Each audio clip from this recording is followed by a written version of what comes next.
Good morning. It's now 10 o'clock, and I see that there is already quite a good number of people, but maybe a few more are still dropping in.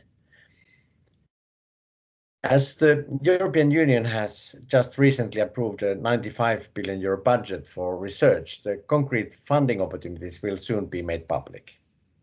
These are relevant for the entire value chain of forest-based industrial ecosystem.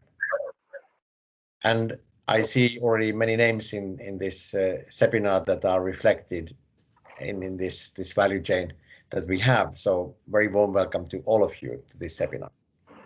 My name is Jori Ringman and I'm Director General of Cepi. As the European Union is implementing the Green Deal, it will catalyze faster and deeper transformation in the economy and also in our industry and in our value chains. It is about energy transition and climate neutrality, but not only. It is also about deep transformation of how and what we produce and consume in Europe. Sustainability is moving from nice to have to must have, from marketing to purpose and strategy. As our sector is diversifying fast, we have the possibility to become an injection of resilience and sustainability in all the key European value chains.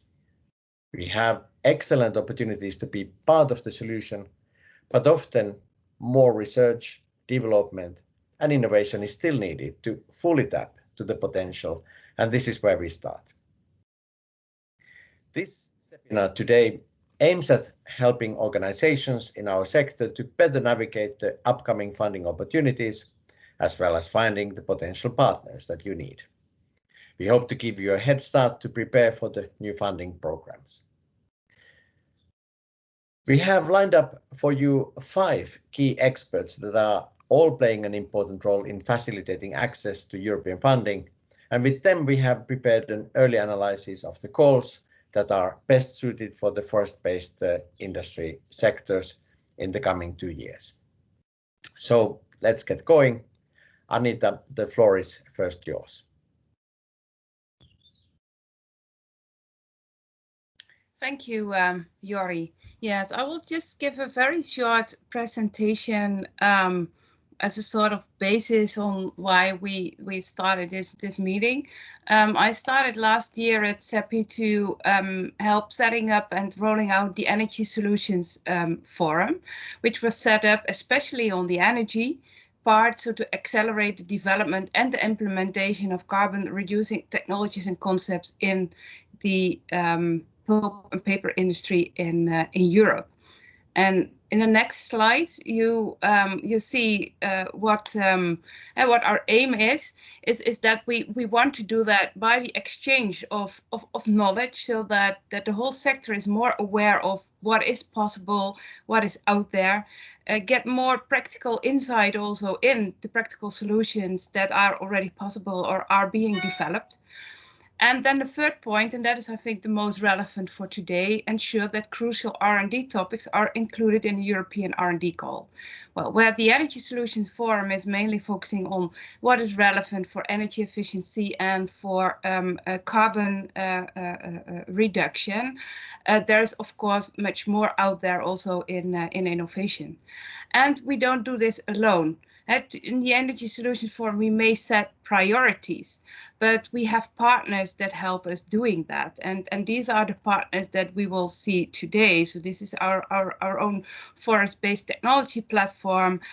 We are and the Bio-Based Industries Consortium, which we are a member of, and also the ASPIRE cooperation. So while we as sector, of course, need to define what is relevant, we have many partners that help us and will give us some more insight. And then if it's needed, CEPI will also help to bring partners together for setting up the bigger R&D project for the crucial topics. And then the next slide you will see, so it's, oh, that's an interesting one. I should have started, I think, with this one. So that is anyhow holding for anyone in the meeting. So please obey the competition rules as you all know. Then the next slide. So it's not only about doing the R&D, but this is, of course, the topic of today, how to ensure that new technologies and concepts are being developed. But it is also relevant that we know, and we know about what is already developed, what is already implemented, what are the possibilities there, what is happening in other sectors, and that is this slide gives the total overview of the activities that CEPI is doing to help the industry to move forward and increase their chances of reaching indeed the carbon reduction objectives. So that is where I would like to finish and would like to give the word then to Małgosia. Good morning, everyone. We have some questions prepared for you throughout the presentation, and that's the first of them. So unusually, I would need to ask you to take out your phones and go to your browser, try to find menti.com and use the code that now Michaela is kindly highlighting on the screen. So you can use the number that it's on top of the slide. And throughout the presentations today, we're going to ask you some questions. And great, there are already some people that managed to go online and answer the question. It's pretty easy. And then it's going to be easier for us as the CEPI team to also provide more relevant information when we're going to share more on the opportunities and different funding programs that are available in the EU. I'll give you a second because I see that we're around 70 in the room. And then there are still people joining on Mentimeter. And it's not a surprise that most of you are from our sector. That was the idea behind today's webinar.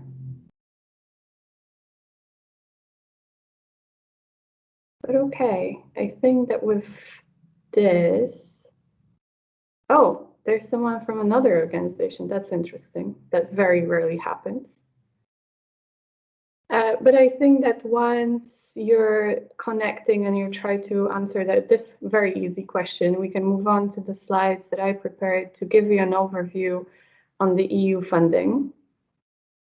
It's going to be quite straightforward. I try to keep it easy because the landscape is already very complicated. So on the next slide, just to give you an idea, and I'm sure that most of you online already know that there is plenty of different funds that the EU set up either for boost the innovation and make sure that there is enough funding for keep the innovation in Europe going, but also enough funding to, and once the innovation is already there and mature, for the industries to really invest in the green and what they call green and digital transition. And here are just some of the examples of the names that most of you are already familiar with. And on the next slide, what we're trying to show is that for when it comes to the innovation and different levels of technology maturity, the EU set up different funds. So the idea is that for research, development, and innovation, we have Horizon Europe. And on this, Johan is going to give you an introduction to the calls that are relevant to our industry. And we're also going to hear from 2 partnerships that are set up under Horizon Europe. So Processes for Planet and the Circular Bio-Based Europe, that are very specific. They have specific aims and work on specific calls that are relevant to the industries that are involved in the partnerships. Then there's the Innovation Fund that was set up around the EU ETS to make sure that those technologies, they're a little bit more mature that at the development scale, but still not mature enough to have them roll out in a cost-effective way, get the boost and a little bit of support from the EU funds. And then for those technologies that are mature enough, there are different ways for the companies to get money from the EU to make sure that they have enough resources to invest in the transition. And on top of that, there is also member state funding. There's also regional funding. And for those of you who were exposed to this topic, they know that it's quite complicated also to make your way through the different funding streams. But later this month, we hope we're going to have a speaker from the European Investment Bank to talk to us, especially about InvestEU. So then on the next slide, yes, this is where we see what the InvestEU is all about. So when the Green Deal was set up, it was clear for the policymakers that to go through climate neutrality, there's going to be a lot of money needed for the industry and for the economy to make sure that that the money is there and that then we have enough resources for setting up the transition. And that was one of the first programs that was done under Green Deal. And the idea here is that with the help of European Investment Bank, the money is then used to grant loans so that the private sector invests even more. And we are able to have this trickle-down effect from using the public funds to then support private investments. And here the idea was that 30% of the project would contribute to the climate change, and that the EU funding as such would 25% would be dedicated to the measures that would mitigate the climate change and reduce the carbon emissions. Then on the next slide, something that most of you heard about probably on your national news is the Next Generation EU and the Resilience and Recovery Fund. And here on the slide, what the Commission is trying to show is that there is going to be mobilized 750 billion euro that is going to be split between loans and grants. Part of it is going to go through the member states. So the member states were asked to prepare plans, how they would like to spend the money to ensure that the economy can revive after the COVID pandemic, because we all know the economic impact on the industry and on the economy at large that the pandemic had. And on top of that, part of this money that is going to be also granted by the EU is going to go to boost a little bit Horizon Europe, to boost also Just Transition Fund, InvestEU, and other funds that are there to that are also connected to agriculture sector, for example.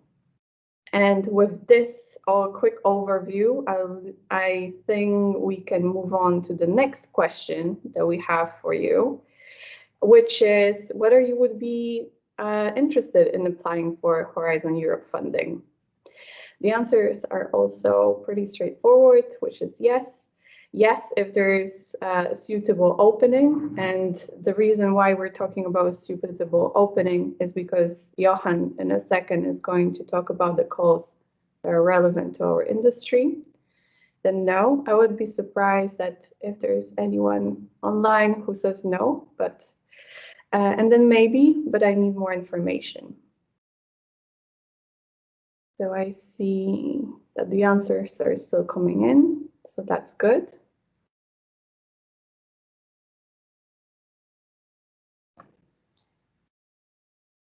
And I think that I can already give the floor to Johan.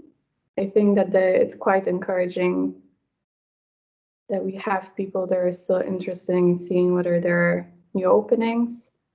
And now with this information, Johan, I give you the floor to walk us through what is there for our industry. Thank you very much, Malgosia, and hello everyone. I think I will give you a quite hands-on introduction, focusing in a little bit more, but keeping still on a very large perspective, talking about Horizon Europe. So if you switch to the next slide, please. This is the Horizon Europe Framework Budget Program. You don't have to put all this into memory, but to clarify a little bit what I said before, there are three main pillars. One is dealing with basic research. One is dealing with industrial competitiveness mainly. That's the pillar 2. And that is divided into 6 kind of clusters, they call it. So that's thematic priorities: health, culture, civil security, etc. There are 3 of those clusters that are of particular interest for our sector. That's the digital industry and space, climate, energy and mobility, and food, bioeconomy and natural resources.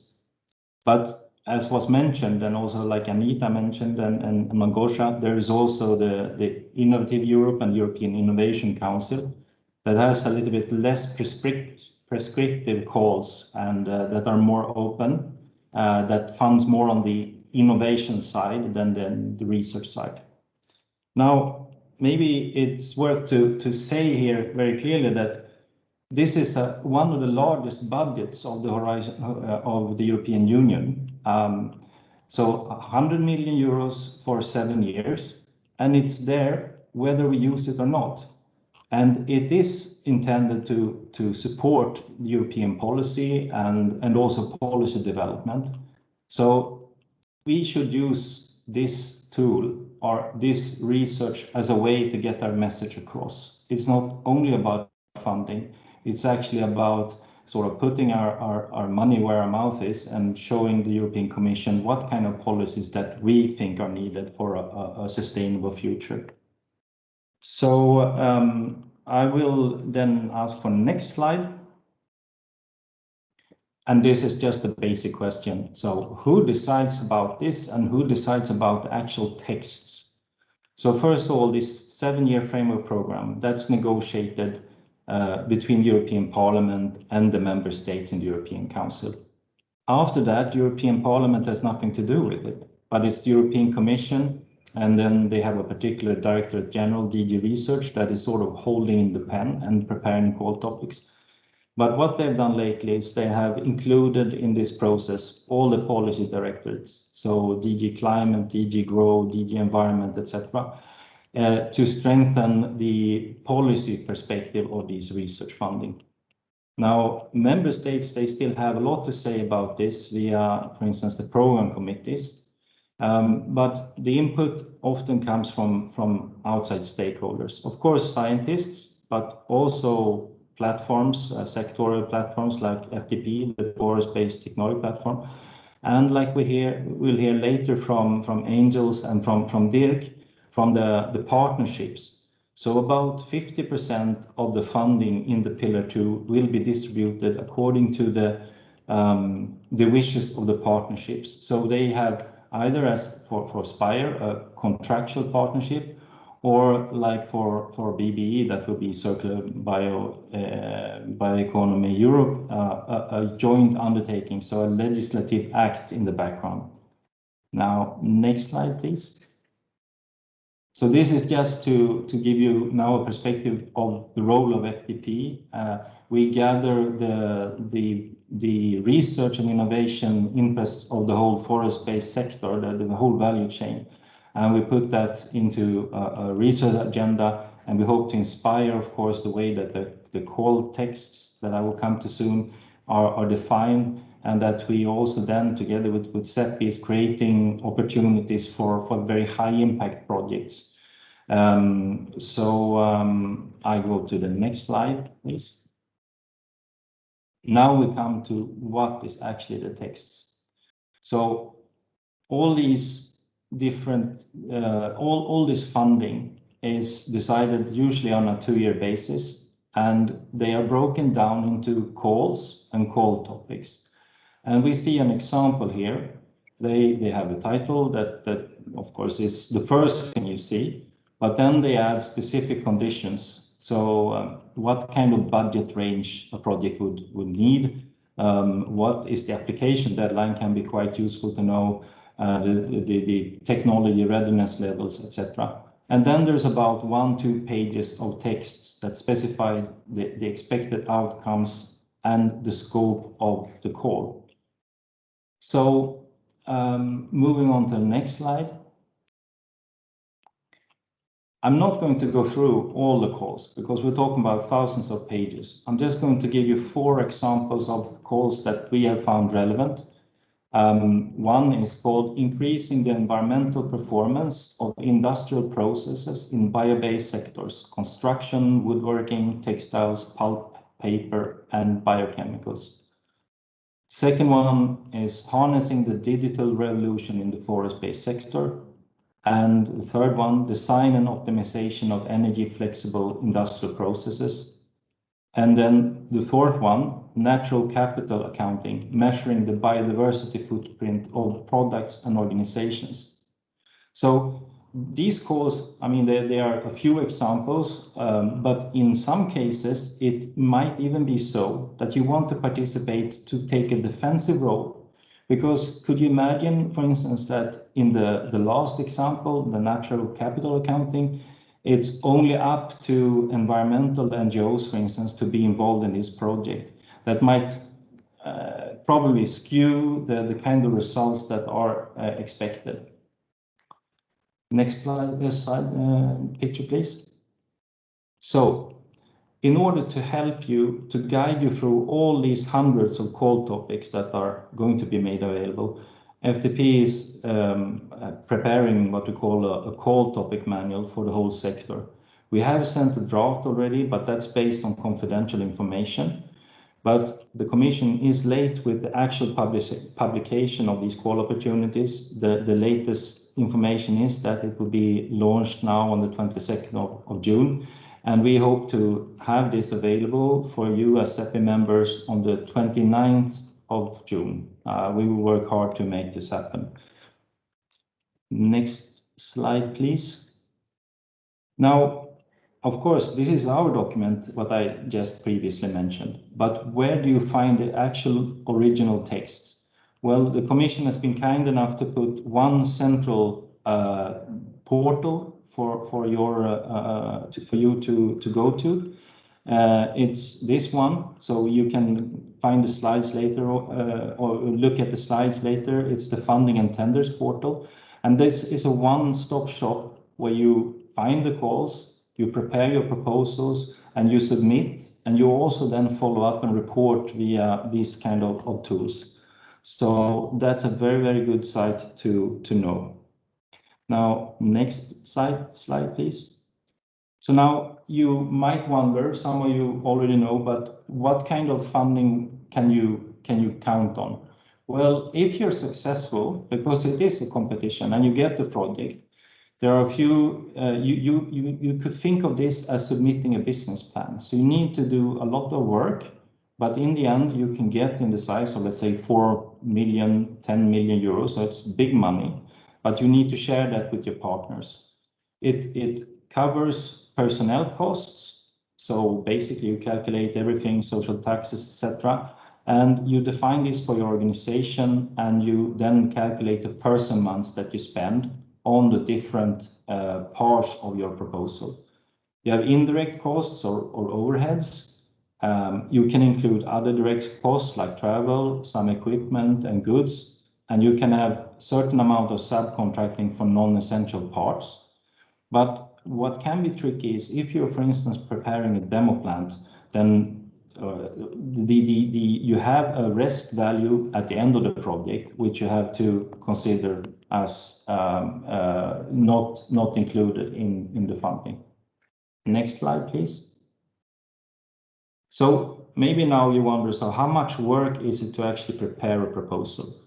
And we must admit there's a lot of money, there's a high competition, so there is a lot of work, but you can make it simpler for yourself by going and register your organization in this portal that I mentioned.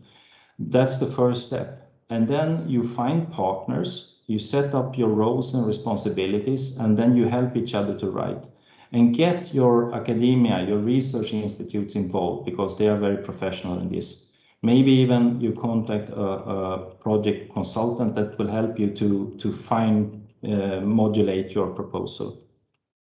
Next slide, please. And then how do you know that you get funding? Well, until you get that approval, you don't.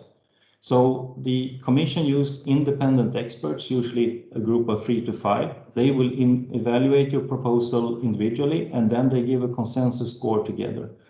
And based on that, you will be ranked, and the highest ranking proposals have the chance to take this budget. And the proposals are ranked on 3 basic criteria: excellent, impact, and implementation. And when we talk about impact, that's the most important criteria. That's the impact for Europe and showing that you're helping with the policy wishes of the European Union. So even if there's a lot of work, there's usually a page limitation, let's say 50 to 70 pages on the proposal, so you don't have to write a novel. And then after you have submitted your proposal, it's evaluated, it's ranked, you sign a contract, and this goes quite quickly. So next and final slide, I think that's just now to round out and say that the funding opportunities for 2021 and 2022 will be published now, 22nd of June. The first application deadlines are already in October, what we have learned. So you have to be all there already. So as I said, time to dream up and team up. And thank you very much. Thank you, Johan. While we are waiting for questions, I saw a hand up. If we can go back to before we have this question. So we're waiting for questions from the audience. So yes, either you can put it in your chat or even you can raise your hand up and ask the question. But in the meantime, so you explained the role of FTP in the run up to the calls and what the role of the platform is in the preparation of the calls. But could you also explain what the role of FTP is going to be once we're going to see the calls out? Well, it's a continuous loop, of course. So we will start to sort of try to influence the next funding opportunities already. But we also have a database, for instance, with projects that are run so that people can have a look at it. We can draw conclusions if there's an area that is, let's say, it's never the case, but overfunded, and some area that is underfunded. And we try to give this feedback to the Commission. We are, of course, always available to support any kind of stakeholder that wants to apply, but we have limited resources, so it's more on the strategic arena. And of course, we work together very much with Cepi as one of our founding members. Thank you. And in the meantime, we got a question about applications, whether they're only accepted if different partners are involved, or it could be a single company applying for funding under Horizon Europe. Well, usually under this pillar 2 that I mentioned, you have to be a consortium, a group of members. And the basic rules is that you have to represent 3 countries, 3 member states.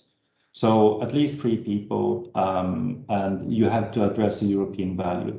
There are other parts of the Horizon Europe, like in this innovation part, where you can apply, for instance, as a SME if you have an idea. So that is that part, which is then possible.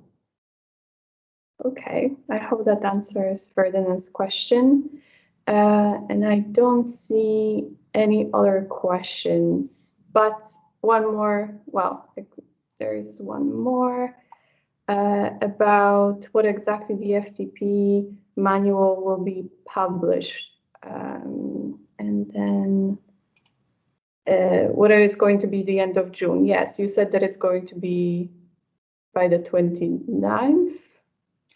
Yes, so I mean, we have the unofficial information, but there are going to be changes in, for instance, the deadlines, etc. So we're put on ourselves to try to update everything. The basic material is several thousand pages, but we put that together into maybe 150 pages, and we aim to release that on the 29th of June. So we send it to you, you can send it out to your members, or if we have US direct members, you will get it directly. Yes, we're discussing to coordinate it also through our mailing list so that the most people can benefit from your work, because it is a tremendous exercise to go through what is available and choose the ones that are the most relevant for our industry. And since one last chance to ask questions to Johan. If not, then we can move on to the next questions that we have. And I see that there are already some people that started to answer. And the question is whether you would be interested in finding a partner for your projects or a research idea. And here we have 4 different options to answer. Yes, but I already have partners in mind. Then yes, I need help in searching. So this is why we also have Angels and Dirk with us. No, I can do everything in-house. We'll give you a couple of seconds to answer the question also for our next speakers to have a better idea of the needs of the people that are in the room. And with this, there's quite interesting results with the need for searching for new partners.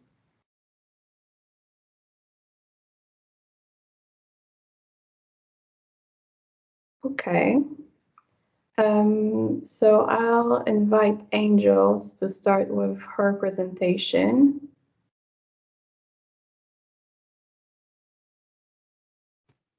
Yes, you're here. Hello.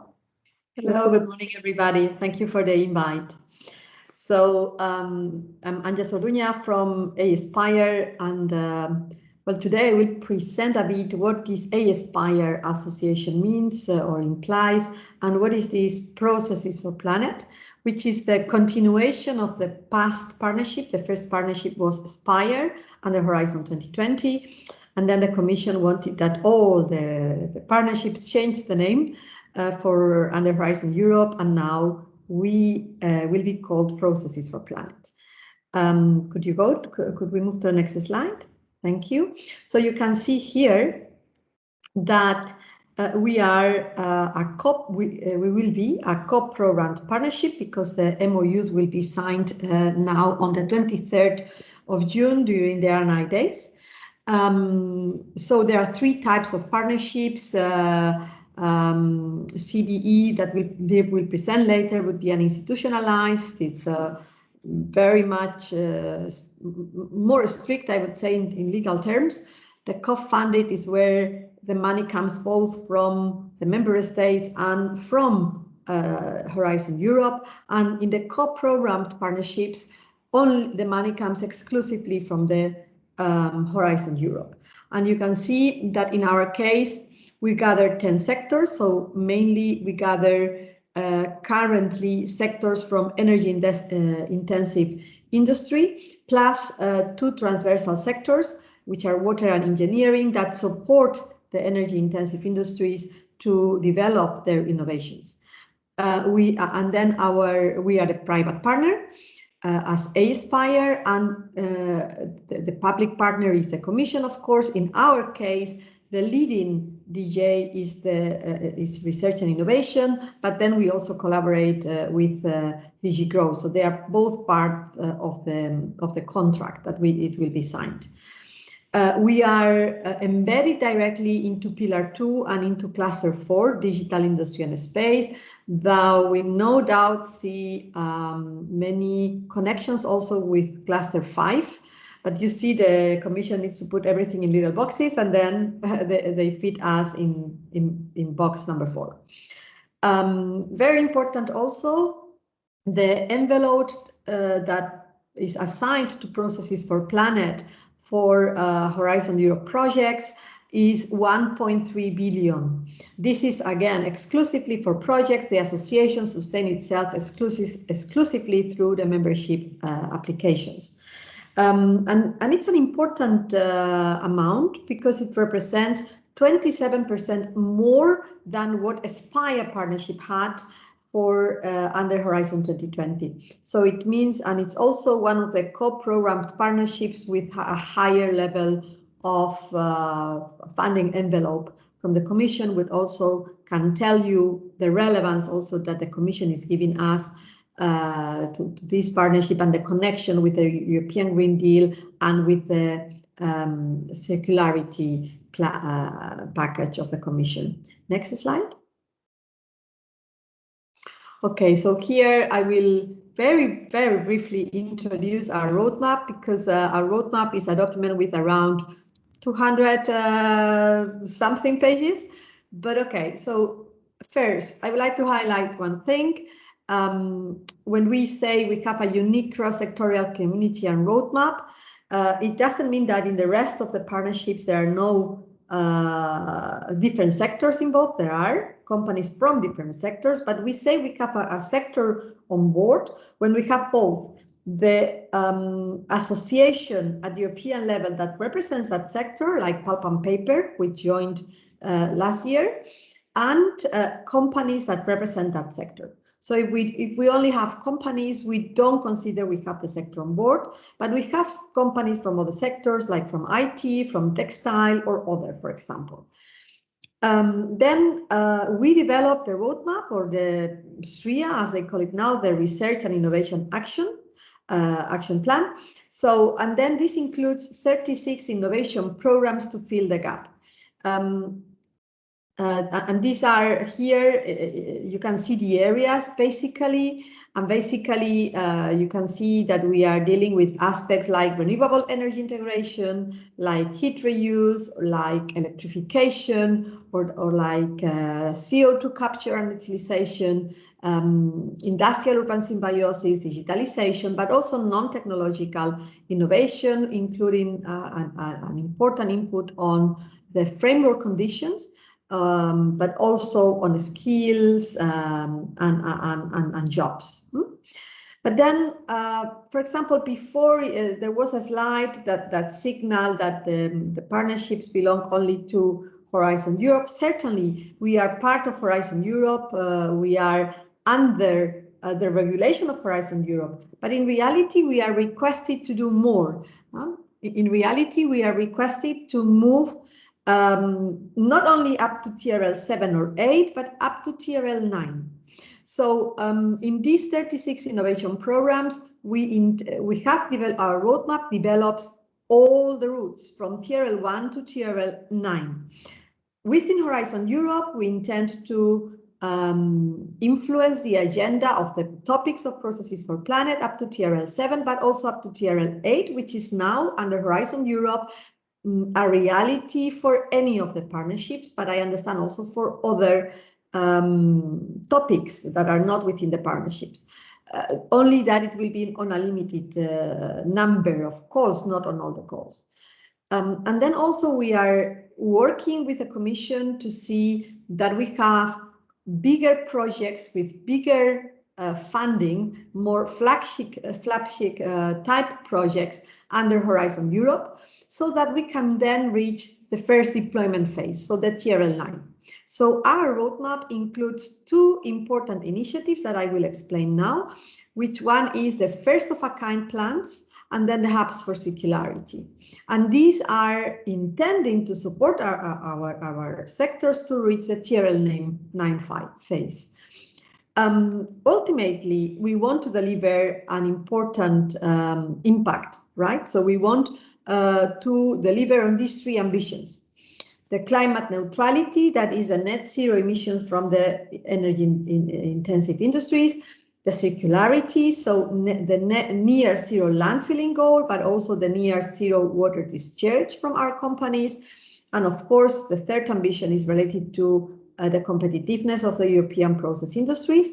Without competitive industries, there are no jobs. So that is an important point. Next slide. Thank you. So this is very briefly on our innovation programs.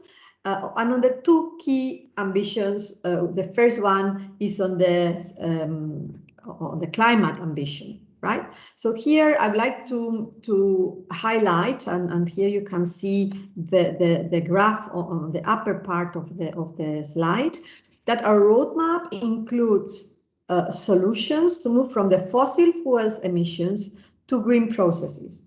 And then this needs to be done through the efficient integration of renewables and the valorization of process emissions. So, of course, and this will depend very much on our enablers. So if there's not enough renewable energy available out there, then it will be difficult at affordable prices for your companies. Of course, it will be difficult to achieve these objectives, but that's a goal. And that's also part of the role of the partnerships, to see how we can have this dialogue across partnerships and across sectors, even with sectors, with the enablers, with the energy sector, or with the waste management sector, so that we can achieve all the goals. So for these, the processes will need to be adapted, and they need to go with alternative resources, and this will require disruptive innovations to avoid these GHG emissions. If we look at the bottom graph, then this refers more to the circularity ambition. And here our roadmap includes important proposals to move from today's scenario, landfilling, incineration, recycling, to upcycling. That is for us the future scenario. So what we mean is that we need to keep the resources with the same quality in the same loops, as opposed to just the downcycling. This is an important point, and an important difference also between processes for Planet and Inspire with CBE, because CBE focuses exclusively on the bioresources, which is of course very good. In the case of the process industries, we say, okay, the biosources, the bioenergy or the bioresources can be important, but the important thing is what happens with all the waste that is still generated. How are we going to reintroduce it in the system? And that's the important point, that we reintroduce the waste and into the system, turned into resources. But they have to have the right quality so that they can be really reintroduced in the system, and then we reduce the landfilling or the incineration.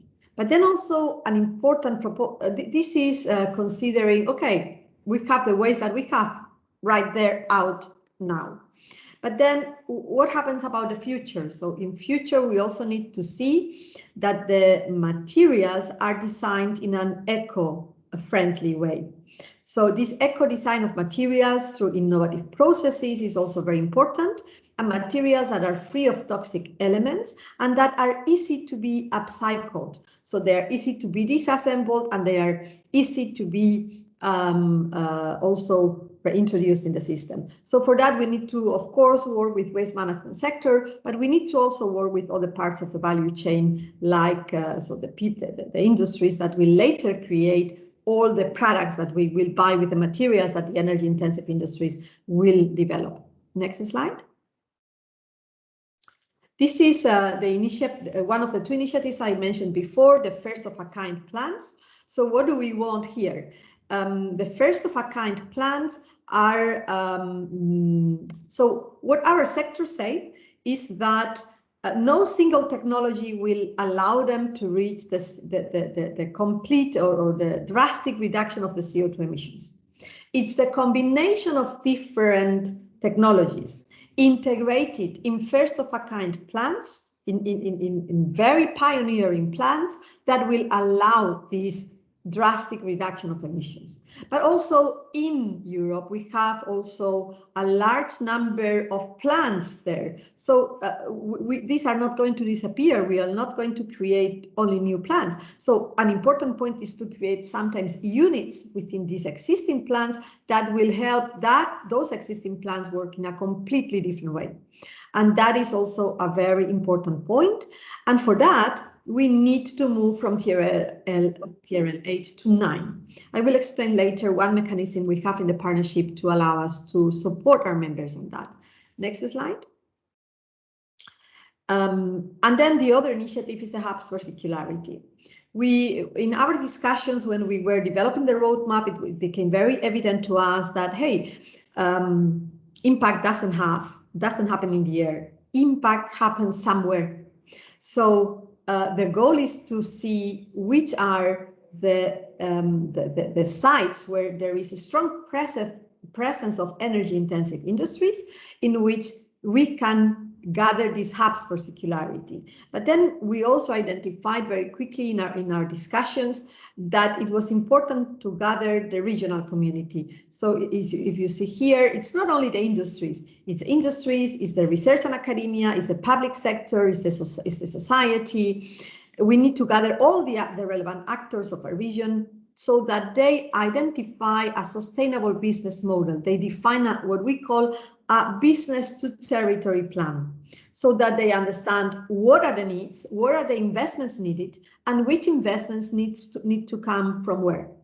And that's why we talk also about these co-investments models. So some investments will need to come from the energy-intensive industries, from aspire 10 sectors. And this would be this disruptive innovation that you see here on the recycling technologies, on alternative resources, etc. On all these innovation programs that we have commented. And that's where we can support from Processes for Planet calls. But then the regions may identify that in order to reach the goals, the municipalities may need to change the way their waste management plans work. And that's a different type of investment that will not come from Processes for Planet, but that the hubs for circularity could identify. So that is an important goal. Next slide. Thank you. So then, of course, one aspect that when we have talked with initiatives that are out there, on the hubs for circularity, that are working on the circularity and climate neutrality aspects, is that, okay, there is a lack of the flow of information. So they need to know where are the waste streams available, because of course the region can see what is available in their own region, but they may need other streams from other regions. So they need to identify how to do this in the most environmental way possible, but especially they need to know about this information. They also need tools. They need information to facilitate. So they need several information and several available knowledge that they build together. And for that, we have this proposal in our roadmap of the European Community of Practice, which is translating in some of the calls of Processes for Planet. And we have great expectations that this European Community of Practice, whichever project will win, will help us to support all the hubs on this. Next slide. These are the topics of Processes for Planet. You see that the deadline, Johan already mentioned that the work program will be published now in June on the 22nd, but the deadline for Processes for Planet topics does not change. So they have an important delay in publishing the work program, but the deadline has not changed, and it's on the 23rd of September this year, and then a bit earlier by the end of March in 2022. But then, so here you can see, I'm not going to go right now in the details of the calls, but you see here that in 2021, we have this important one on deploying industrial urban symbiosis solutions for the use of energy, water, industrial way, byproducts at regional scale. So this is very much linked to the hubs, but not only the hubs. So this can be different types of projects also. Then we have a specific one to create the hubs for circularity and the European Community of Practice. the design and optimization of these energy flexible industrial processes. As I commented before, the energy mix is very important. And then ensuring the circularity of composite materials. It is very important for all of you to understand that any project under Horizon, under processes for planet calls, need to be cross-sectorial. It means that minimum 2 sectors need to participate, but ideally 3 or 4 sectors should participate. In fact, under Aspire projects, the average number of sectors participating in the projects is 3 sectors per project. But in some projects, we have had 7 or even the 8 sectors, which were the founding sectors. You need to understand that we moved from 8 to 10 sectors like here, including pulp and paper and refining sector. And then you see also for 2020 calls, the circular flows for solid waste, the valorization of CO2 streams, electrochemical conversion routes, and the integration of hydrogen to replace fossil fuels. But then on these, we will still have, on the ones for 2022, we will still have further discussions with the Commission, so some small things could change. But you can see that the ones for 21 are stable, and these are the ones that you need to consider for if you are preparing projects now. Next slide. Yeah. So here I'd like to highlight which is the structure of Aspire and of the partnership in general. So as I said, the Commission is the public partner, Aspire is the private partner. So of course we have a General Assembly, a Board of Directors, we have an advisory group and different working groups. We are reviewing right now this structure, so there will be changes. We aim at making it more flexible with more participation opportunities for our members. But the discussions that all these working groups and the advisory group and the board have, this is what influences the conversations at the partnership board. The partnership board is the governance of the partnership, where Aspire members and the Commission work together and discuss on the topics, discuss on the strategies, discuss on how to move further from TRL 9. But then you see at the bottom that there is an external advisory committee. This is an external advisory committee to the partnership, not to Aspire. So this is, and this has a feedback panel in which Aspire and the Commission will be able to discuss with the civil society and have informed feedback. This is not by no means a validation panel, but it's a way for us to listen to the civil society. Very importantly, also for all our members, is the impact panel. Here we intend to discuss with further funders and investors on how our members can be supported to reach TRL 9, to develop the hubs of circularity at the scale, and very importantly, to develop the first-of-a-kind plants. So here we want the conversations with the Innovation Fund, we want conversations with member states, with all the tools that they will have, be it the New Generation Fund, be it the Modernization Fund or other, but also with the European Investment Bank and with other that can be relevant for the purposes of our members. Next slide.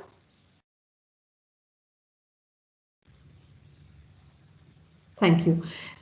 Just very briefly, because I think probably I'm running out of time, I wanted to also communicate you. I will communicate you here 3 main messages. The first is that all the sectors coincide on the importance of having this continuous dialogue through Aspire and how this has helped them to grow together and to understand better the problems of the other and the common problems, so to find common solutions, but also this opportunity that we gather the whole innovation chain also creates great opportunities for further and wider knowledge sharing and building on the aspects related to our industries, and of course for the SMEs to grow, and for everybody to have also wider access to different types of talents.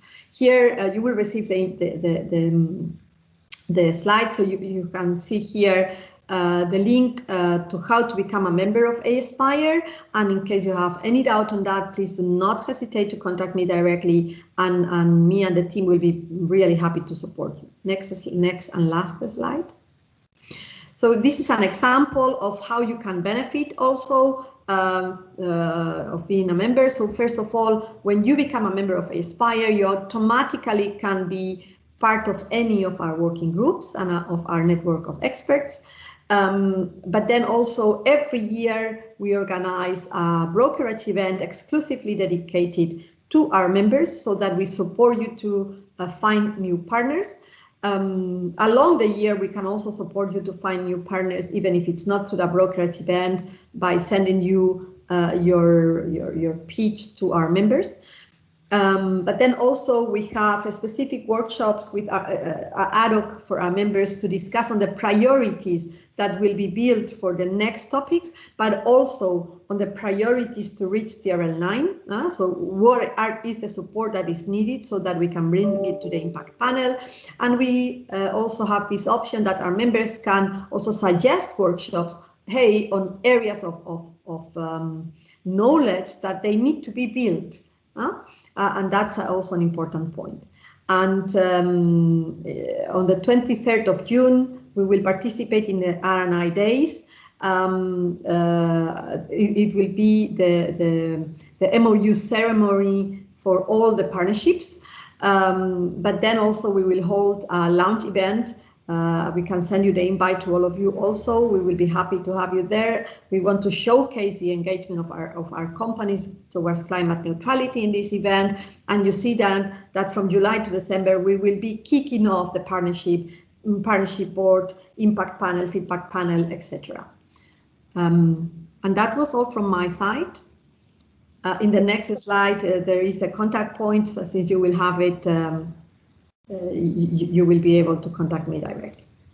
Thank you, Angels. And yes, we need to share the invitation for the launch event with the members as well, because we're going to have one of our board members actually being one of the speakers representing the industry in the launch event, if I'm not mistaken.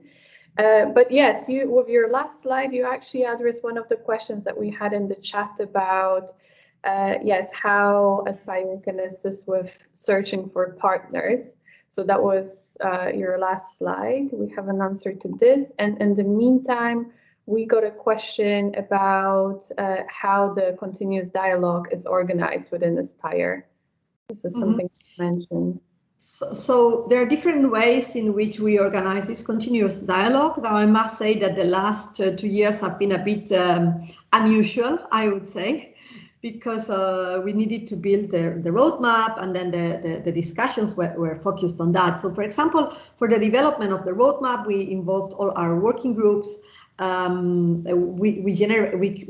created specific workshops in which all our members could participate to bring their ideas to build the roadmap. But then the advisory group is the one who gathers all the input from the working groups and and identifies whether there are duplications or contradictions or inconsistencies, so they can do it. And so there are different spaces. So normally we organize, as I said, yearly workshops for our members to discuss. But then also we organize the workshops on priorities. Then through the working groups, they can participate. And then the advisory group is another fora of discussion for our sector. So in the advisory group, always all our sectors are represented, in our board the same. In the working groups, it can vary because it depends on the sector. But and now, as I commented, we are developing a new structure. And I cannot advance because there are very, as Malgosia knows, there are very intense internal discussions on how to do it in the best way possible, but we intend that it can be more flexible, so that it's not only a top-down approach, but we also consider a bottom-up approach, that our members can present ideas, and then we can see how to channel those ideas into different ways of working together. Yeah, so there will be novelties, but this will come in the second half of the year. Yes, after we discussed also internally, right? And then you know very well that in our sector we have bigger companies, but we have also a lot of SMEs. So if you could highlight the benefits for SMEs to join Aspire and join the process, what that would be.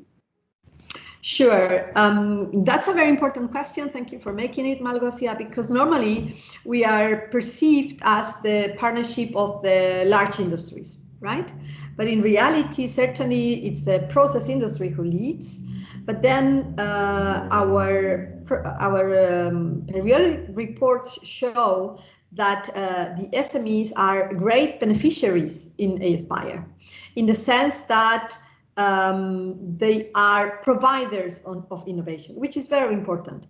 In other partnerships, and I'm not talking about all, but in others, we realize that the SMEs are mostly receiving the innovation. Yeah, but here the SMEs are developing the innovation with the process industry. And then what our reports reflect is that they are growing well above the average of the EU SMEs, the ones since the moment they joined Aspire. Yeah, so I think that's both in terms of the number of employees, so 7 new employees per SME, as opposed to 2 new employees in the average of Aspire, a 40% growth in turnover, which is the triple of the EU average. But also 27% say that they want new business to Aspire contacts. And how? First, because in the workshops, they are able to discuss with them directly. And it's not so easy to go to the big companies and knock at the door and say, hey, I have the great innovation, right? But if they know in an environment of a workshop, it's easier for them to connect. The brokerage also allow them for that, and then also the participation in the projects. And it's true that anybody can participate in our projects. They don't need to be members, but it's also true that the SMEs that are members of Aspire are participating in a higher number of projects. And this is allowing them to develop more innovations directly with their customers, which I think is very important. Great, thank you so much. And thank you for the presentation. For all those that want to get in contact with Angels, yes, we will have the slides and we will make them available to the participants, and here you have the contact details. So thank you so much, Angels, for joining us. And now it's again the time to take out your phone. Yeah, take out your phone. We have almost the last question to you. We would like to also know in what research, development, and innovation area are you interested? So where would you like to apply for? What is the area where you would like to apply for the funding? So first we have process development, then we have product development, energy savings. This is something that is quite important for all those that are involved in Energy Solutions Forum. Then logistics, and last but not least, digitalization. Oh, I'm not surprised by the results, but don't be discouraged. Please join us online. And just before, we are going to hear from Dirk from Circle of Bio-Based Europe. Yes, okay. So energy savings are the most interesting for those that are online. That's good news for Anita and my work.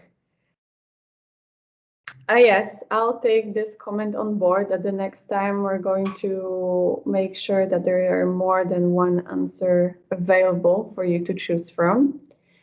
But now I'll invite Dirk to switch on his camera.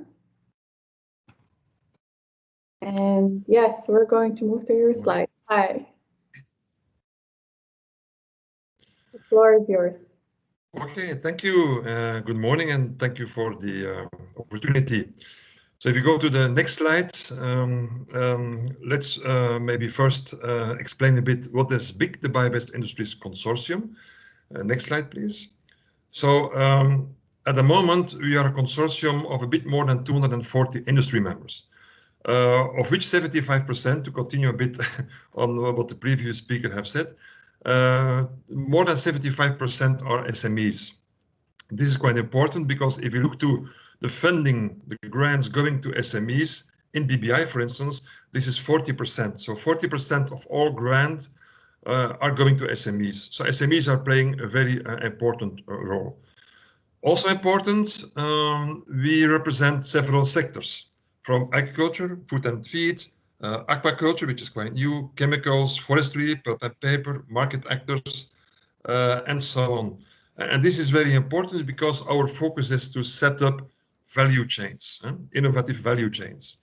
But we also have associate members, being universities, RTOs, and more also regions and private banks. And you will see why this is important.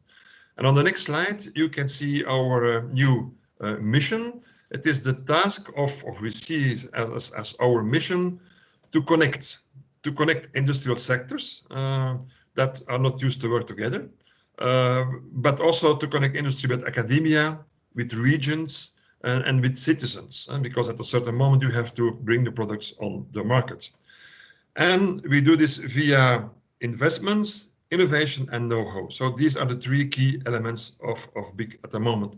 And on the next slide, you can also see that as we are going from, I would say, BBI to CBE, internally, we have also reorganized our consortium. We have now 4 pillars of activities. The main pillar, which was there since the beginning, is everything that is linked to BBI and CBE. I come back on that, of course, a bit later. The second pillar is really the business pillar, making the connections between all these stakeholders that we have mentioned, but also developing studies, market intelligence that is useful for our members, for instance, on the bio-waste availability, on how to measure impact on SDGs. A third pillar is the finance pillar, how to improve access to finance, because partnership is one element, but this is certainly not enough if you want to have more deployment and investment in innovation in Europe. So how to mobilize public funding, how to increase investments in Europe, how to bring startups and SMEs more in contact with corporate ventures, how to support startups. This is really, the finance pillar. And then I would say the fourth pillar, which we are developing, is a society pillar. And this means how to create more awareness of the bio-based products, also using some CSAs that have been developed under BBI with brand owners, how to involve more brand owners. And there's also an important aspect on education and skills that we are developing. And then supporting activities is more focusing on policies and legislation. So these are, let's say, these are the new activities that we start now under BIC, starting we started this year, but mainly in September. And then on the next slide, I will focus on, of course, the major pillar, the first pillar, which is everything which is linked to BBI and CBE, and we are now in this transition period. So on the next slide, you can see that BBI as well as CBE, the new partnership under development, the new joint undertaking, as already mentioned also by Johan. This is a partnership between two partners, the European Commission and BIC. And it is a joint undertaking. There is a common program office, which is financed partially by BIC and partially by the European Commission. Maybe also already to tackle a few questions. We are not only funding research with BBI or CBE. We can fund research projects, but we can also fund demonstration projects, so TRL 5, 6, and we can fund flagship projects, TRL 7, 8, first of a kind production plants. If you look to already, let's say, CBE, of the 1 billion that probably we will receive in CBE, 20% we normally go to RIA, research actions, and 80% will go to higher TRL, will go to demonstration and flagship. So on the next slide, you see what can be funded, what kind of new value chains can be funded under CBE and BBI. There is not a big change. We don't change a lot. We are still focusing on producing all kind of bio-based products that are used in daily life, made from all kind of renewable feedstock, including, of course, the forest-based feedstock coming from forest-based industries, woody and non-wood forest feedstock, co-products, and so on. At the end side, we do not focus on bioenergy. That's something I have to mention. Bioenergy is out mainly also for political reasons, because the budget line coming to finance, I would say, the CBE is coming from agriculture and but the bioeconomy pillar and not from the renewable energy pillar in Horizon on Europe. On the next slide, you can see as an illustration, this is, I would say, the map of demo and flagship projects coming out of the BBI, and we see well spread all over Europe, several demos and flagship projects, different kinds of feedstock, different kind of processes, and this shows also the impact that we can have with this kind of partnerships. At the moment, we have several billions of investments going on by industry, supported by these grants, and this is certainly showing. This is a good example of a leverage effect you can obtain with such kind of joint undertaking. And we certainly want to continue, of course, this under CBE. And on the next slide, so what we did now in this transition period, I think last year, we started to develop a vision, bringing several stakeholders together, not only the big members, but also other stakeholders, including CP, the Forestry Technology Platform, CIFIC, and so on. And we try to develop a kind of a vision. What kind of vision can we develop? Focusing, of course, on bioeconomy in 2050. And on the next slide, you can see the number of associations and organizations we collaborated with, because we wanted to go a bit broader than, I would say, the pure bio-based sectors that we have in our membership at the moment. This is available, by the way, on the website. I will not go into detail, but on the next slide, this was then also used, or this will be used to develop the content of the CBE. Now, meanwhile, it's a bit complicated, but as it is a joint undertaking, we need a regulation, and we need what supported by the member states. So the European Commission have published the draft Single Basic Act, as it is called, the 23rd of February. And it shows that CBE will more or less continue what we did with BBI, with a few extra accents, and I have indicated these accents in red. We will have more focus on climate, reaching the climate targets, or I would say using opportunities of the bio-base to reach the climate targets. And we will have a better link, which is more visible, linked to sustainability and circularity and the Green Deal. And then the other element is that we will try to more focus on a collaboration with the regions. And this is important because regions also are, I would say, a supplement, an alternative, I would say, incentive to support support investments in Europe. On the next slide, you see where we are at the moment. So at the moment, as I would say, the Commission has developed, has published the Single Basic Act, but there is a process to follow. First of all, the member states at council level have to adapt the SBA, the Single Basic Act. These discussions are ongoing under the Portuguese presidency. Some changes are brought in, but I would say in general, we don't expect too many changes compared to the original Single Basic Act. European Parliament will give an advice. I just have seen yesterday that the European Parliament has sent 900 amendments to the Single Basic Act, which are under discussion now. So this will be a huge work. We hope that the new CBE can officially start beginning of November, and that the first call, the annual work plan, can be published end of this year or probably beginning of next year. Just for your information already, we have decided with the Commission that the first call will be the call for 2 years, 21 and 22, due to the timing that we have to respect at political level. This will also be a smaller call. So we expect to have the first call 21-22 combined a call of 150 million, which also means that there will be 5 other calls, 23, 24, and so on, with a budget of between 150 200 million euro.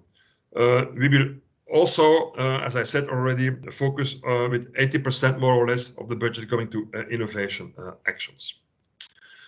What does that mean? That means that at the moment we are also discussing or finalizing the CEDA with the Commission and start to work on the first work program. Now on the next slide,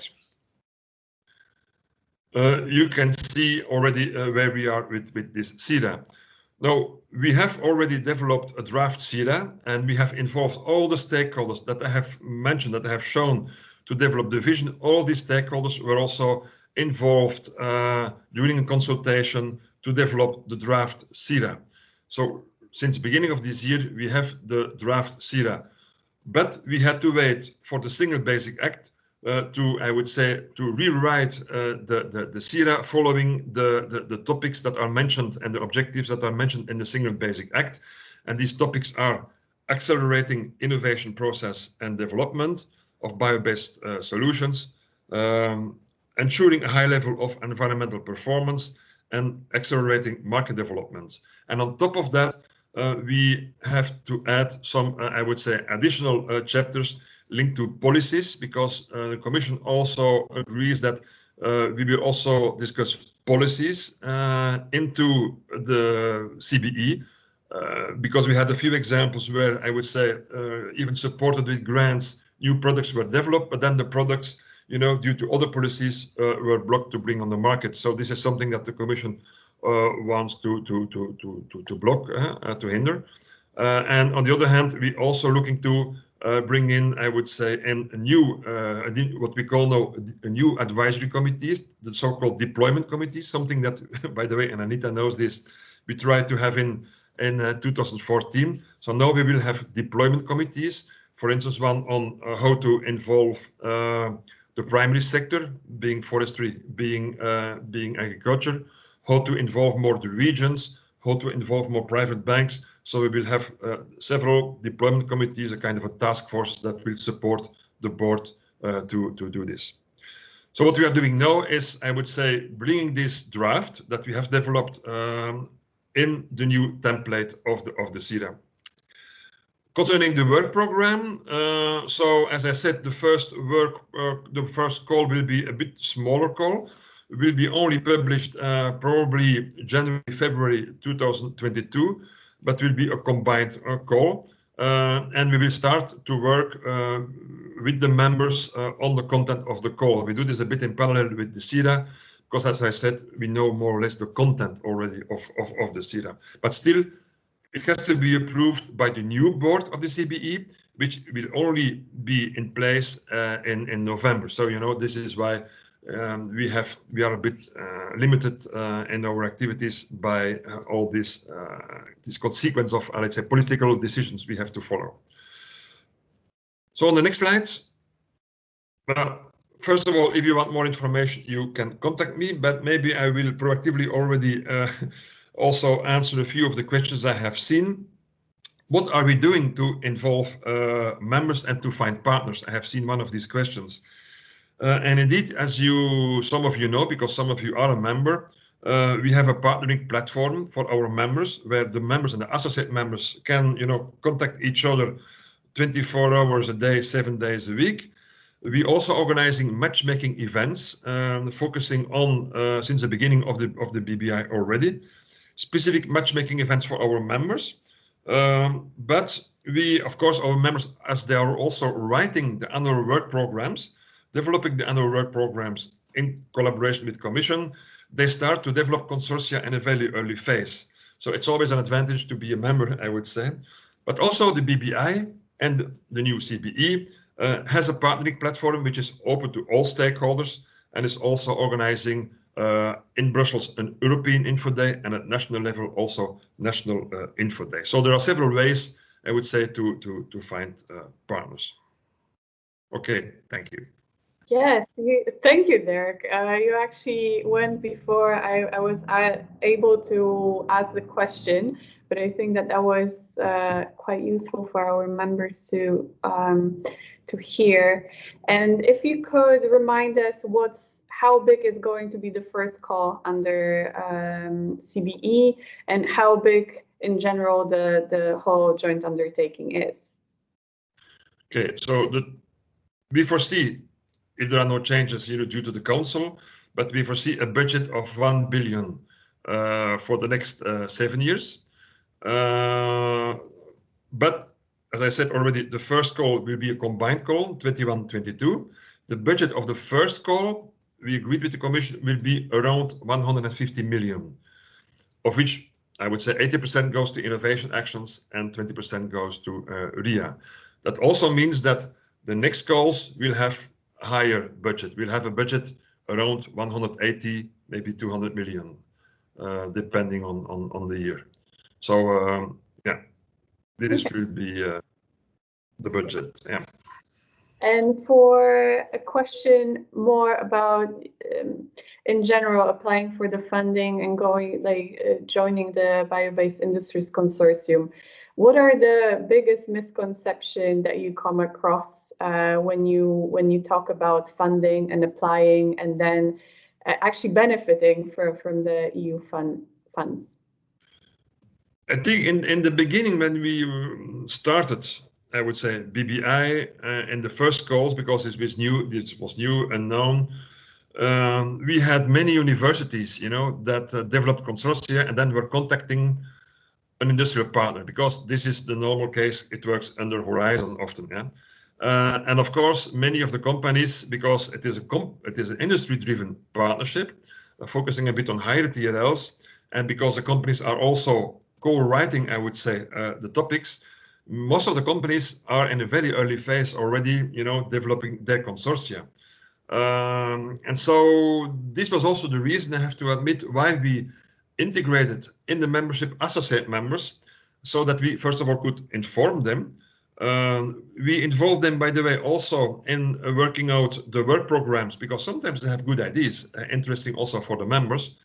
But it means also that we can bring them in a very early phase in contact with the members.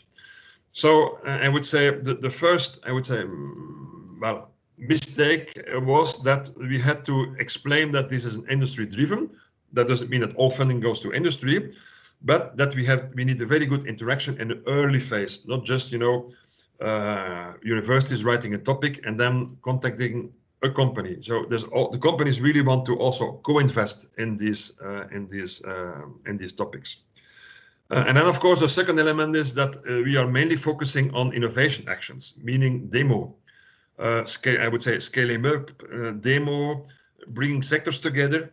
And this is also something that we have seen, where in the beginning we started with this kind of linear value chain, focusing on the pulp and paper sector and the chemical sector. What we see today is that sectors collaborate, and we are really developing collaborations between industrial sectors that have never collaborated before, where, for instance, one food industry is involved because other companies can use the side streams or the waste streams as input. So there have been changes over the past years, and I think we are now at a moment where we can really see this very good interaction, setting up new value chains, developing new opportunities, new synergies, and this is really the big advantage, I would say. Okay, thank you. That was, yeah, indeed. I think that there is this trend also from the European Commission to look more holistically on the industry and look at value chains and where the benefits and the synergies are. So it's good that it's also recognized here. And if you had one advice for people that would like to be involved in the partnerships or apply for Horizon Europe funding, what that would be? I mean, in the case, I think of CBE, BBI, CBE, I think if you really want to be involved, that means that you don't have to wait until the call is published. You have to be there so that your idea, your topic, your interest is integrated in the call. And that means that you have to be part of, I would say, the working programming. So be a member, yeah, but be part of the working programming group. Just being, by the way, a member and stay very passive somewhere in the corner doesn't help. If you are a member, you also have to work with all the other members to develop the work program. And this is a fantastic networking opportunity also, collaborating with all the others So many ideas are born, have the origin in this collaboration. So I would say this is the biggest opportunity. Okay, thank you so much. And this is a great segue to our last question with Mentimeter. We already asked this question at the very beginning, whether you'd be interested in applying for the funding. And we would like to ask this question again, just to see whether we managed to encourage more of you. And I hope we didn't discourage anyone, because that would be a very sad conclusion from the conversation. So I wrote down the number for those that were thinking about planning. And yes, so here again, if you're connected with your phone to menti.com and you use the code on the top, you can connect to the question. Oh yes, and we have also a message from Angels that she completely agrees with Dirk's advice on being involved at the very beginning. And okay, so I see that there is still some people that would like to see more information. So I hope that we're going to be able to provide that with the manual that FTP and Johan are working on right now. And as I said, we're still in conversation with the European Investment Bank to talk about different funding than Horizon Europe. But okay, it's good that we didn't discourage anyone to say definitely no. Yeah, so that was our last question in this webinar. So we went through really to look at what we do within CEPI with Energy Solutions Forum. And then we broadened the scope to see what FTP and Johan are doing also for our members to facilitate the process of applying for the funding with the manual that we're going to share once it is available. Then we heard from Angels about Aspire and Processes for Planet, and with Dirk about Circle Bio-Based Europe and Bio-Based Industries Consortium. And the slides from our speakers are going to be available, and we're going to share it after the meeting. You have the contact details to all of our speakers, but if you still have some questions, don't hesitate to contact any of us, including Anita and myself. And with this, I wanted to thank everyone who stayed with us to the end, obviously to the speakers that were with us to explain different possibilities and also make sure that there are no misconceptions left about applying for the funding, and also the team that helped to set up this webinar, and Michaela, who's behind the slides and making sure that Mentimeter works very well. And yes, so thank you all for joining us today. Have a good day, and I'm sure you're going to hear from us about funding for innovation in due course. Thank you.